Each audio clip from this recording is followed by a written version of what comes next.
რა გელოდებათ უახლოეს ერთი კვირის განმავლობაში, გარდა თოვლისა და საშინელი ამინდისა, კიდევ რა გველოდება? ბალანსისთვის დალაიქეთ ვიდეო, ნახოთ კვირის ზოგადი ენერგიები და დანარჩენი სიტუაცია. უახლოეს ერთი კვირის განმავლობაში ზოგად ენერგიებს რაც შეეხება, შესაძლებელია აქ კვირა უმეტესად იყოს ცოტა პასიური, გაჩერებული, სტაბილური, აქ ჩანს ბევრი ფიქრი, დაკვირვება, სიფრთხილე, ძალიან ცეცხლოვანი და აქტიური ენერგიები არ არის, შეიძლება იყოს ემოციების შეკავება, შეიძლება იყოს ძალიან ბევრი ემოცია თქვენთვის ამ კვირაში, მაგრამ არ გსურდეთ ამ ემოციების გამოვლენა და გამოხატვა, თუმცა შინაგანი სამყარო და შიგნიდან ძალიან ბევრი ფორი აქ იყოს, აქ ენერგია უფრო მიდის საკუთარ შინაგან სამყაროზე, ძალიან ბევრი ფიქრი, ნერვიულობა, კონტროლ ემოციები, მაგრამ ამის გამოხატვა შინაგან ან გარეგნულად არ ხდება, ცოტა ნერვიულობები არის.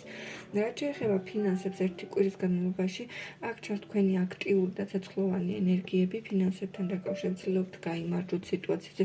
შესაძლებელია გქონდეთ გარკვეული ხარჯები, დანაკარგები, მაგრამ ფინანსურად კვირა როგორც ესეთი საბოლოო ჯამში მაინც წარმატებულია, მაინც დადებითია, მაინც იღბლის მომტანია, თუმცა გარკვეული სახის ხარჯებს ვხედავ. შეიძლება ცოტა ზედმეტი ემოციებთანაც იყოს თქვენი ფინანსები დაკავშირებული, ზედმეტად გაგიხარდეთ რაღაცები, ან ცოტა ზედმეტად დაგწყდეთ გული გარკვეულ ხარჯებზე. ბევრი აქტიურობა გემოდებათ ფინანსებში.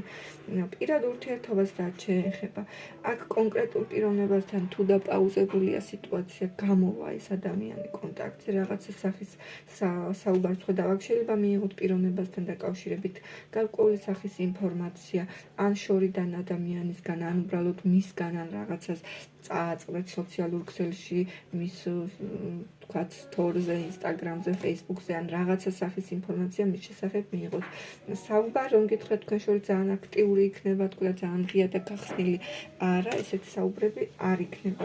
უმეტესად პირადში ჩაკეტილი, გაჩერებული, პასიური ენერგიებია, საკუთარ თავებში ხართ, საკუთარ ენერგიებში და სიტუაციებში. ძალიან არცად თქვენ აქტიურობთ, არც პარტნიორი აქტიურობს, თუმცა გარკვეული სახის ინფორმაციის მიღება და გაცვლა მაინც ჩანს. ეხლა რაც შეეხება რჩევას, ერთი კვირის განმავლობაში აქ ემოციებზე აყოლას არანაირად არ გამოგადგებათ, მომდევნო ერთ კვირაში პირიქით ეცადეთ, რომ გაანალიზოთ სიტუაცია ბოლომდე, მაქსიმალურად ლოგიკურად, მაქსიმალურად რაციონალურად სავად განსაჯოთ ყველანაირ სიტუაციას, წარსული დაასრულოთ, დაიცვათ საკუთარი საზღვრები, საკუთარი ინტერესები და ესე ვიტყოდი, რომ თუ თქვათ რაღაცას გატანა გინდათ და რაღაცის გამოხატვა გინდათ, იყავით პირდაპირ უხეში მომენტში და არ დაიწყოთ აქ ბევრი ფიქრი და ემოციების გათვალისწინება სხვისი.